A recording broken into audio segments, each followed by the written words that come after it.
Bien, bienvenidos nuevamente. Empezaremos con con la conexión.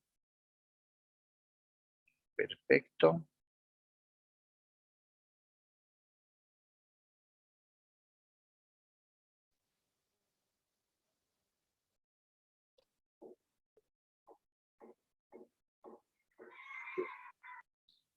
Perfecto.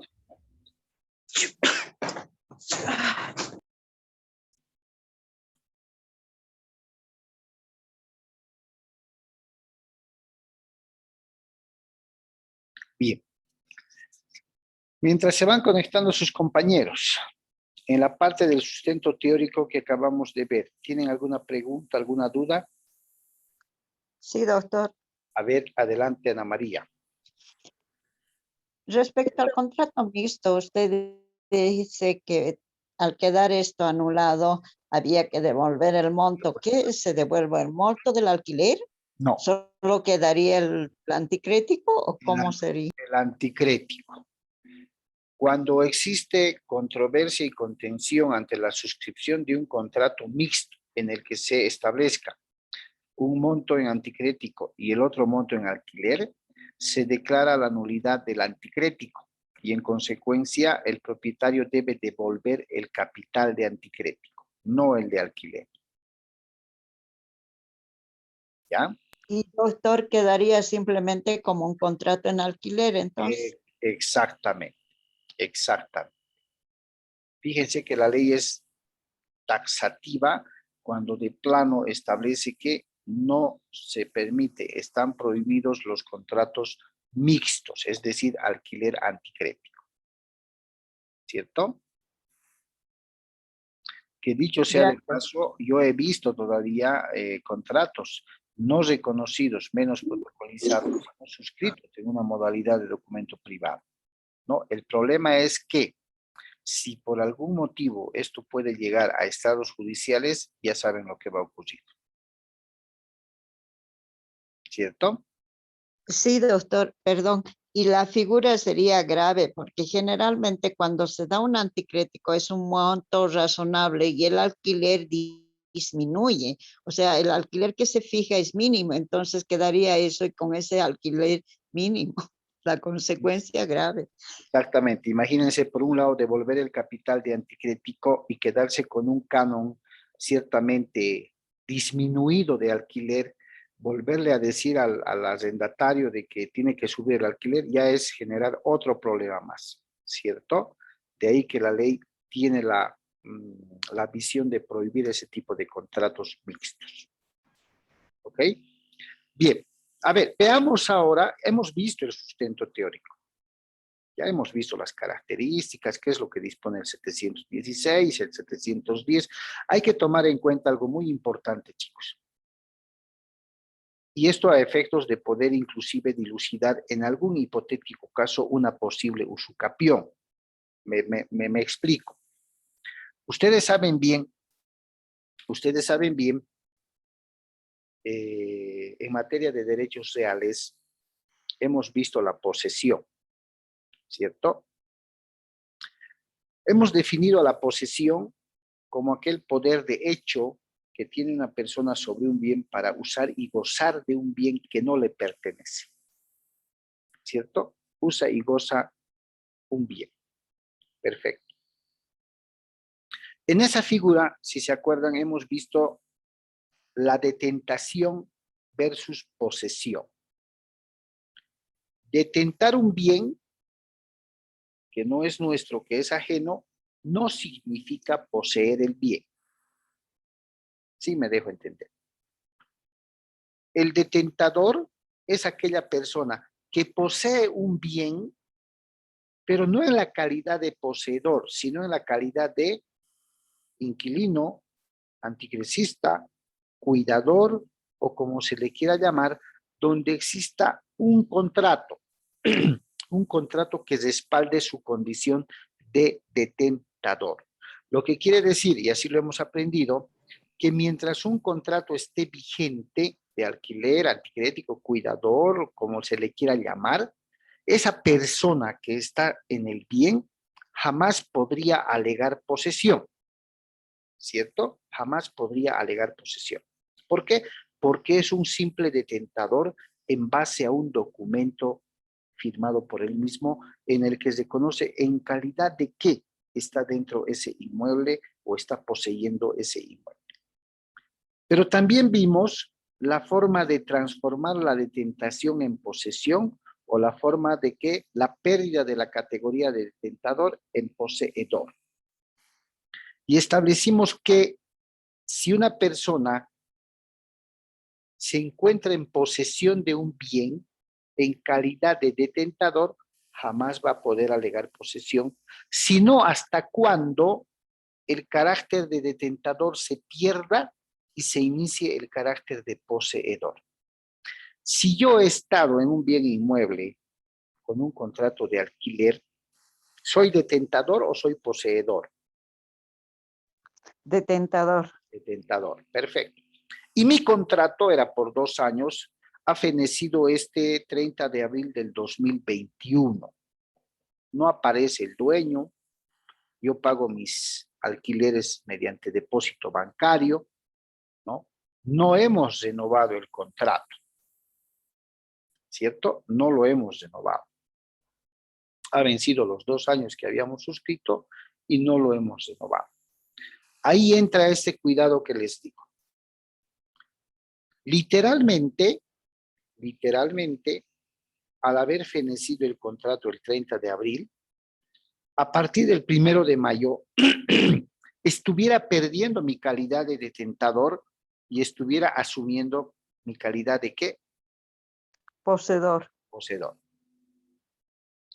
Pero la norma civil boliviana establece una tácita renovación, una tácita reconducción del contrato de alquiler, del contrato de arrendamiento.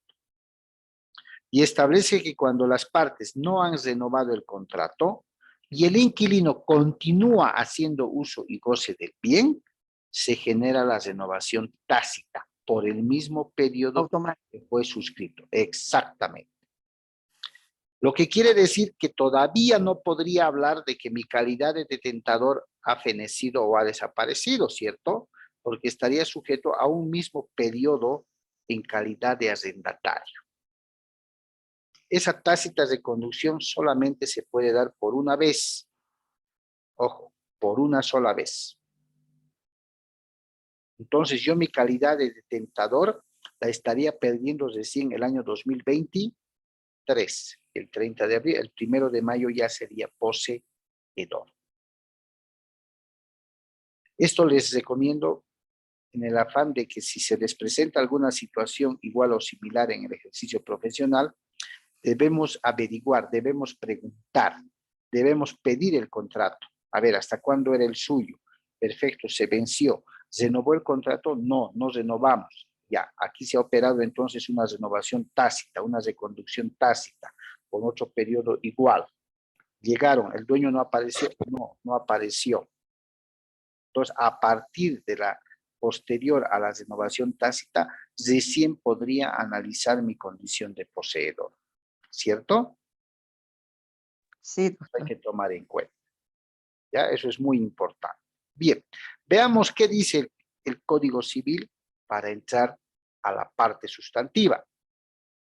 La noción es la misma. Es el contrato por el cual una de las partes concede a la otra el uso o goce temporal de una cosa mueble o inmueble a cambio de un canon. El canon es el monto de alquiler, chicos. Es el precio del alquiler, el monto, lo que las partes acuerdan en pagar. Fíjense, actos que exceden la administración ordinaria. Son actos que exceden la administración los arrendamientos que tienen por objeto fondos urbanos destinados a vivienda. Ahorita les explico por qué. Los arrendamientos que teniendo cualquier otro objeto se celebran por un término mayor de 3 años. Ojo. Y la percepción de alquileres por más de un año. ¿Sí? ¿Qué se entiende por fondos urbanos?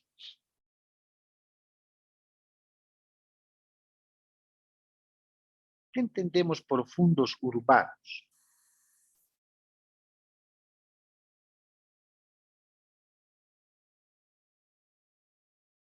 Terrenos, doctor. Terrenos. Si ustedes se fijan, o mejor dicho, si ustedes recuerdan y se fijan también, no está mal dicho, ¿de qué año es nuestro Código Civil actual?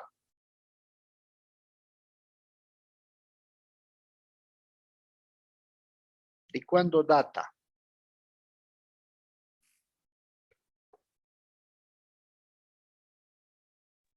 1975. Exactamente.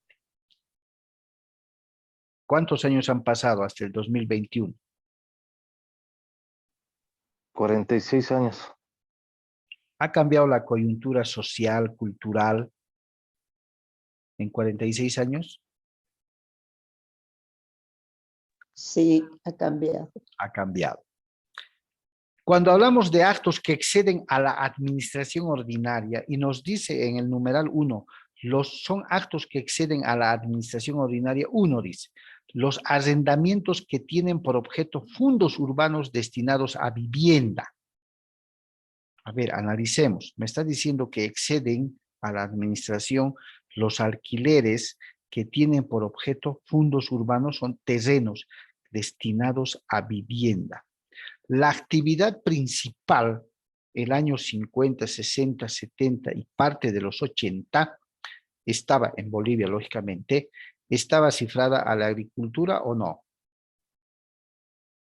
Sí, doctor. Sí, Sí. ¿Qué nombre recibía, por ejemplo, Cochabamba?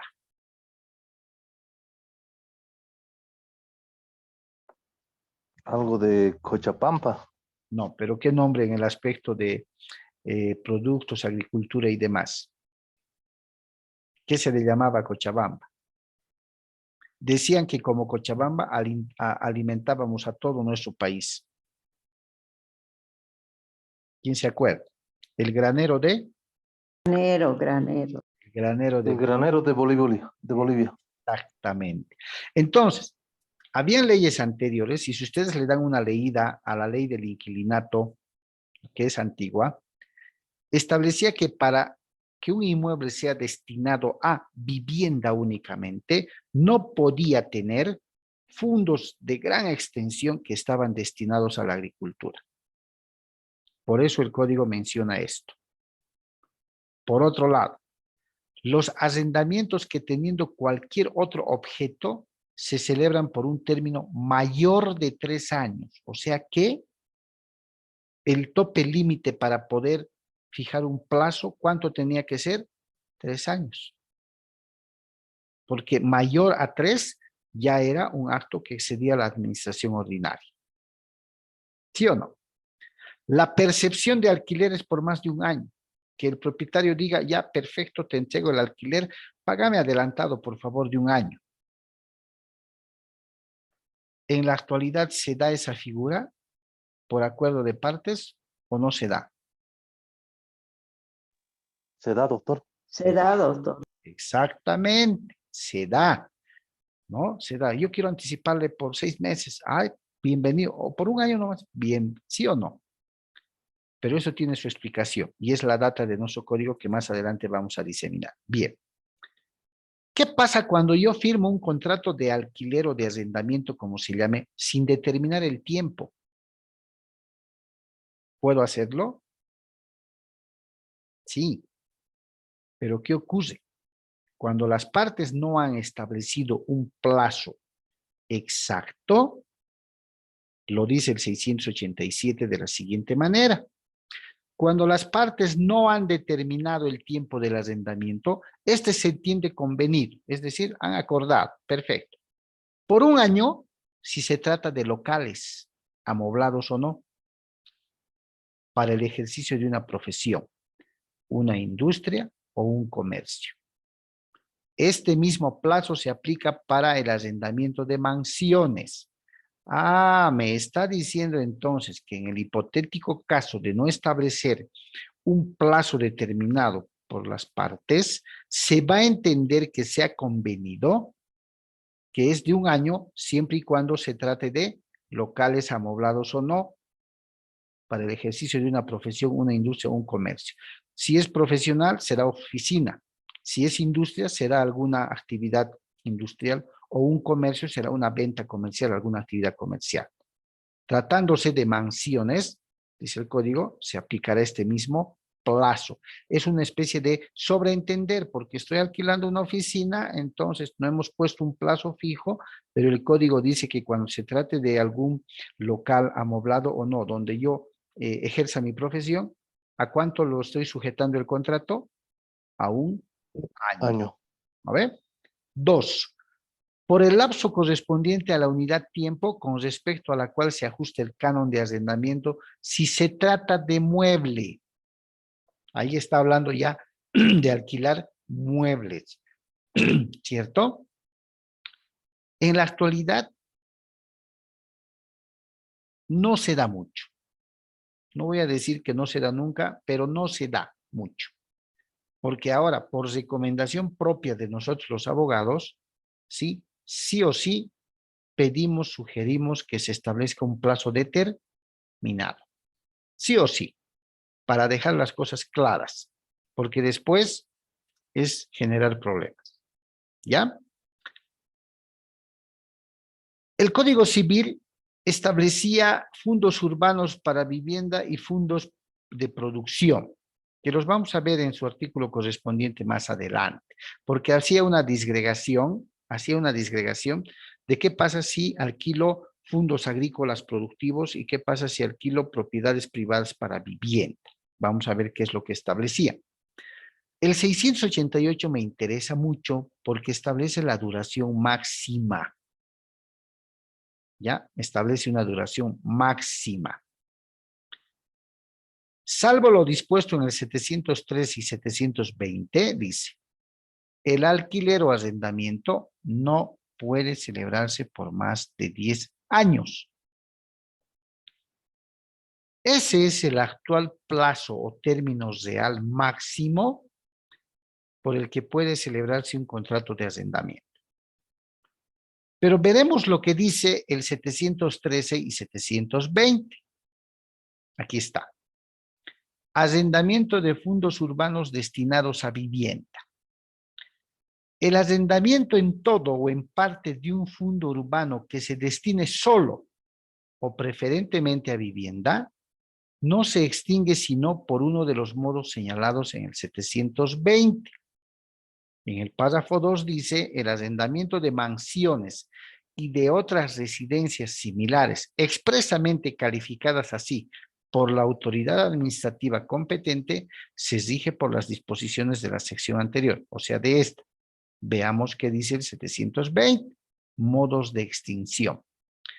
El arrendamiento de fondos urbanos destinados a la vivienda se extingue por separación unilateral del contrato que haga el arrendamiento mediante la entrega voluntaria del fondo al arrendador. Ese es el rompimiento unilateral por una de las partes. Ya no voy a vivir, le devuelvo su inmueble, chao. 2. Por muerte del arrendatario. Estamos hablando de los modos de extinguir el arrendamiento de fondos urbanos. Cuando muere el arrendatario, salvo el caso en que éste hubiese dejado cónyuge o hijos menores que se encuentren viviendo en el inmueble, en favor de quienes se mantiene el contrato. Claro, no por haber muerto el arrendatario los van a sacar, ¿cierto? Eso es normal, ocurre. Por sentencia ejecutoriada de desahucio por las causales que expresamente señala la ley.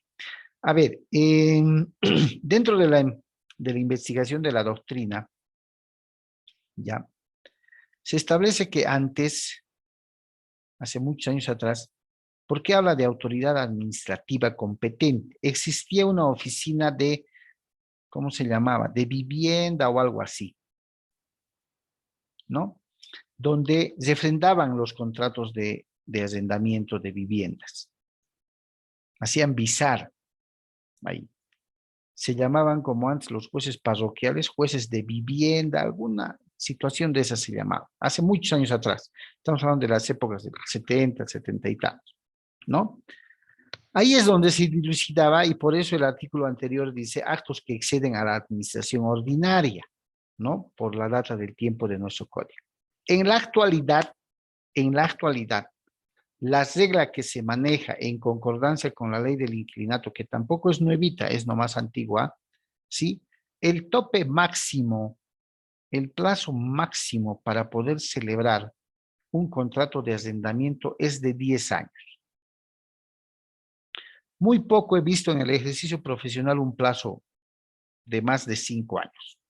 Siempre es uno forzoso, uno voluntario, dos forzosos, dos voluntarios, o solamente forzosos. ¿Cierto? Pero la ley describe que el tope máximo es de 10 años. ¿Ya? Dentro de las obligaciones, tenemos que establecer, como hace rato vimos en el apoyo teórico, el arrendador, que es el propietario, debe entregar al arrendatario el bien en un estado de utilidad, en condiciones que le sirva para el uso. No le pueden llegar, este es el bien, ¿no ve? Puertas cayéndose, pisos reventados, paredes rajadas, contaminadas, o sea, no es útil para el servicio o el destino que se va a cumplir. Díganme en la actualidad, a ver, ¿qué inquilino entraría a vivir a un lugar así? Si ahora los inquilinos son mucho más exigentes, ¿sí o no? Estito me lo hace Sí. pintar, estito no quiero ver, mire, no me gusta. Escucha, porque la ley del inquilinato también establece que si se trata de inmuebles debe ser entregado en las más óptimas condiciones de habitabilidad. ¿Listo? Mantenimiento de los inmuebles. En el arrendamiento de inmuebles, ojo, en el arrendamiento de inmuebles, el arrendador debe efectuar las reparaciones de la cosa a fin de que continúe sirviendo al uso o goce para el que fue arrendada. El arrendatario, el inquilino quiere decir, queda obligado a informar al arrendador a la brevedad posible sobre la necesidad de tales reparaciones. Las reparaciones de pequeño mantenimiento pueden quedar a cargo del arrendatario. ¿Sí? Ahora, aquí se hace, en la vida real, chicos, se hace problema de todo y de nada. ¿Cómo graduamos la magnitud de las reparaciones? ¿Cómo decimos, no, esta reparación o mantenimiento es de envergadura, por tanto es el arrendador quien tiene la obligación de hacer arreglar? Doctor, porque, digamos, ¿cómo se dice? La obra que está usada por el tiempo, que lleva ciertos daños por el uso del tiempo, puede considerarse como una reparación mínima, digamos, pero si son estructurales de cimientos o que ponen en peligro el bien, eso ya le correspondería al dueño. Bien. Doctor, yo creo que en el Adelante. momento que tú hagas tu contrato, tendrías que especificar, ¿no? A Que eso me voy, a eso me voy. La postura de Ana María es correcta, ¿cierto? Cuando se trate de temas estructurales que tienen que ver con la estructura misma, la esencia misma del inmueble, lógico, le corresponde al arrendador. Cuando sean temas menores que se puedan arreglar, lo hace el arrendatario. Pero ¿dónde quería llegar? Justamente a lo que Gabriela dice. Para no entrar en conflictos de este tema, mi manual de primera consulta es el Código Civil. Es importante establecer de forma clara y precisa este aspecto, porque créanme, en la vida cotidiana hay harto problema de este tipo. Hay harto problema de este tipo. Y cuando uno va a revisar el contrato, no dice absolutamente nada. Es lógico que, si no dice absolutamente nada, tenemos que remitirnos a lo que establece el Código Civil. La pregunta es, ¿ambas partes aceptarán remitirse al Código Civil o cada una buscará defender su posición o su interés? Créanme que imagínate, cada una va a elegir su posición, ¿no? Porque lo que más le conviene a la otra persona. Exactamente. Y ahí volvemos a aterrizar en lo que siempre les he recomendado. Mientras el contrato sea lo más claro posible, menos problemas va a generar. ¿Listo? Doctor, Adelante. hay esa cláusula que mencionamos de la garantía, se pide justamente y se aclara ahí mismo que esa garantía es debido a los daños que pueda ocasionarse por el tiempo de uso. En realidad, por el uso que se haga de él, ¿no? Que signifique deterioro intencional. Para eso es la garantía, para garantizar que me devuelvan el bien tal cual les he entregado. Porque no vamos a negar que ahora, en la actualidad, para otorgar algún bien inmueble en alquiler, el propietario, por lo general, lo hace poner, pero en condiciones excelentísimas o buenísimas, ¿sí o no? Un repintado, a ver, esa chapita está mal, lo hacemos cambiar, no hay problema. Los seguros de las ventanas, a veces por el uso se deterioran, perfecto. Ahora, la ley establece que hay deterioros comunes y normales por el uso que se haga. No se le puede exigir al inquilino separar esos deterioros comunes. Pero hay unos deterioros que nada tienen que ver con el uso habitual que se hace del inmueble. Para eso está la garantía. Si yo le he entregado con mis 20 ventanas perfectamente con vidrios sanos, y resulta que se va a ir y me está dejando unas 6 ventanas sin vidrios, ¿pasa por deterioro común o pasa por deterioro intencional? Intencional, doctor. Adicional, doctor. Intencional. Esa es la diferenciación que la norma hace. ¿Ya? Esa es la diferenciación. ¿Y por qué se hace Doctor, tanto énfasis, chicos? Porque hay que reconocer que nuestro Código Civil data de hace más de 40 años. A veces, en una redacción de un artículo, no le entiendes absolutamente nada. Y se hace necesario, pues, aclararlo en el contrato como tal. ¿Ya? ¿Alguien quería decir algo? yo, doctor, justamente por eso, o sea, en el contrato hay una cláusula que dice que al final del término del contrato tiene que entregárselo tal como sea entregado, ¿no? A excepción, Pintado, a todo excepción bien. de los deterioros por el uso común y normal, ¿no ven?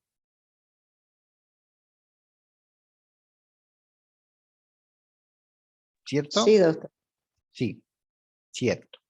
¿Ya? Bien, el tema de los muebles no hay mucho que dar. El arrendamiento de muebles, los gastos de reparación y mantenimiento corresponden al arrendatario. ¿Por qué? Porque los está usando, ¿no? Lo que sí es importante establecer en el contrato también, chicos, la famosa cláusula de saneamiento y evicción de la que tanto les he hablado, es que el arrendador, el propietario, debe garantizarle al arrendatario una un pacífico disfrute o uso del bien. ¿Ya? Ante cualquier perturbación o molestia, es el propietario quien debe salir en defensa de su inquilino, ¿sí? Eso está claro, esa es la evicción. El arrendador también debe asumir defensa cuando un tercero pretende judicial o extrajudicialmente derechos sobre la cosa arrendada, ¿no? El propietario es quien debe salir a defender este aspecto. Sin embargo, el arrendatario también tiene la obligación de comunicar de forma inmediata de cualquier perturbación o molestia que pueda estar generando alguna tercera persona, bajo sanción de que si ocurre algo, esté sujeto al resarcimiento de daños. ¿Ya? Y fíjense, esa es la responsabilidad por evicción. Cuando el arrendador, fíjense, cuando el arrendador es vencido en juicio, el arrendatario puede pedir, según los casos, porque cada caso va a ser especial, la disminución del canon o la resolución del contrato y el resarcimiento de algún perjuicio si hubiera lugar. Porque es responsabilidad del propietario, si bien salir en defensa.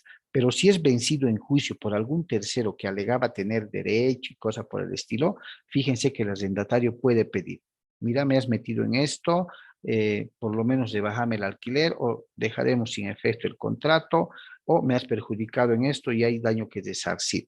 Va a depender de cada situación particular. No todas las situaciones, por muy similares que parezcan, van a recibir un mismo tratamiento, chicos, ¿ya? Ahora, quien de buena fe hacienda un fondo urbano destinado, hablemos a vivienda, ¿ya? Una propiedad destinada a vivienda, ¿no? Quien de buena fe no puede ser despedido por el tercero que vence en juicio total o parcialmente. Por eso dicen, el inquilino a veces tiene más derechos que el propietario. Este segundo párrafo del 695 nos está diciendo que si yo he arrendado en calidad de inquilino, no de propietario, un bien de buena fe, y posteriormente mi dueño de casa, el propietario, ha tenido un problema con otras personas que han alegado derechos y le ganan en juicio, ¿cierto? Le ganan en juicio, no puede venir el tercero y sacarme, ¿sí? No puede venir tercero y sacarme de forma directa. Tendrá que hacer los procedimientos necesarios para poder pedirme que me vaya, ¿no? O en su caso, nos meteremos seguramente también en un juicio. Es bien importante esto, ¿por qué? Porque, y es de cotidiana utilización, ¿no? Y dicen, el inquilino es más que el dueño, no se lo puede sacar si no es con una orden judicial, si no es con un proceso. Es cierto. Y el 695 habla de aquello. Perturbaciones de hecho. El arrendador no está obligado por molestias de terceros que no pretenden derechos, ¿no? Quedando a salvo la acción del arrendatario para actuar a nombre propio. La evicción le obliga al arrendador, al propietario, a salir en defensa de su inquilino, siempre y cuando haya terceras personas que aleguen tener igual derecho o mejor derecho propietario. Solo en esos casos, el propietario, el arrendador, tiene la obligación de salir en defensa. Pero en perturbaciones, molestias de terceros que no aleguen esos derechos, será pues un problema exclusivo que tiene el arrendatario. Por tanto, el arrendatario se tiene que defender. Es decir, temas personales del arrendatario no tiene por qué asumir el propietario. La evicción se aplica simple y llanamente cuando hay perturbaciones, molestias de terceras personas que aleguen decir o ser dueños. Solo en ese caso, el propietario va a salir en defensa de su inquilino. ¿Listo? En ese sentido, si el bien arrendado, el bien inmueble arrendado, tiene vicios que anulen, que puedan anular o disminuir su idoneidad para el uso o goce a la que ha sido destinado, el arrendatario, el inquilino, puede pedir la resolución, se deje sin efecto el contrato, o puede pedir se les rebaje el canon, ¿sí? A menos que los vicios hayan sido fácilmente reconocibles en el momento de la entrega. ¿Qué quiere decir? Que el inquilino sabía la posibilidad de vicios al momento de haber suscrito el contrato de arrendamiento. De ahí que es muy importante establecer, ¿ya?, las cosas claras en el contrato y decirle la verdad al inquilino, ¿ya? Por ejemplo les pongo. Soy el propietario, pero mi título, mi derecho propietario está en trámite. Por tanto, de pronto no voy a poder hacer el reconocimiento de firmas porque el notario me va a pedir una copia del folio real. ¿Sí? Yo le debo decir al inquilino, y como abogado, mi abogado tendrá que poner también en el contrato, de que si bien estoy fungiendo como propietario, poseedor al mismo tiempo, el título de propiedad se encuentra en trámite en la Oficina de Derechos Reales. Y una vez concluido el trámite, se procederá al reconocimiento de firmas o a la protocolización del presente documento. Si yo no pongo eso y de pronto pasa algo y me voy a meter a juicio, el juez me va a cuestionar con seguridad. Me va a decir, ¿por qué no se puso eso en el contrato? Pero yo le dije al inquilino, yo le conté, las palabras en el ámbito civil, en juicios civiles, chicos, se las lleva el viento. Y todo tiene que estar documentado. ¿Listo? El pago del canon de arrendamiento debe ser pagado de manera puntual según se ha convenido. El arrendatario en el ejercicio del contrato de alquiler debe hacer uso y goce del bien con la diligencia de un buen padre de familia. ¿Qué quiere decir? Tiene que cuidar el inmueble como si fuera un propietario. ¿Ya? ¿Por qué? Porque el arrendatario responde por el perecimiento y los deterioros de la cosa ocurridos durante el arrendamiento, aunque deriven de incendio, si no demuestra que no ha sido su culpa. A eso se refiere cuando dice con la diligencia de un buen padre de familia. Él no puede alegar, ha pasado un incendio. Si ese incendio ha sido provocado por su negligencia, descuido, imprudencia, él va a asumir los gastos de todos los deterioros que se puedan generar. ¿Sí? Es algo que también hay que tomar en cuenta aunque se pone en el contrato, ¿no? Se pone en el contrato de que así como se le está entregando, debe devolver, debe conservarla, cuidarla con la diligencia de un buen padre de familia. Ahora, algo importante y que es tema también usual que ocurra, es que a veces los inquilinos se ponen a realizar ciertas obritas de ampliación, ¿cómo se le puede decir? Sin comunicar al propietario. O si ha pasado algo, le meten y después le dicen, me debe esto hecho hacer. El Código Civil en su artículo 706, conforme ustedes lo están viendo, es claro cuando dice, salvo lo dispuesto en el artículo 718, el arrendatario no puede efectuar mejoras ni ampliaciones cuando está expresamente autorizado a hacerlas. Y una vez hechas, no hay acuerdo, el arrendador está obligado a pagar como indemnización la suma menor entre el importe de los gastos y el aumento del valor de la cosa. Y ahí está el subarrendamiento o cesión del contrato. El arrendatario puede subarrendar la cosa que se le ha arrendado o ceder cuando tenga autorización expresa. Mientras tanto, le está prohibido.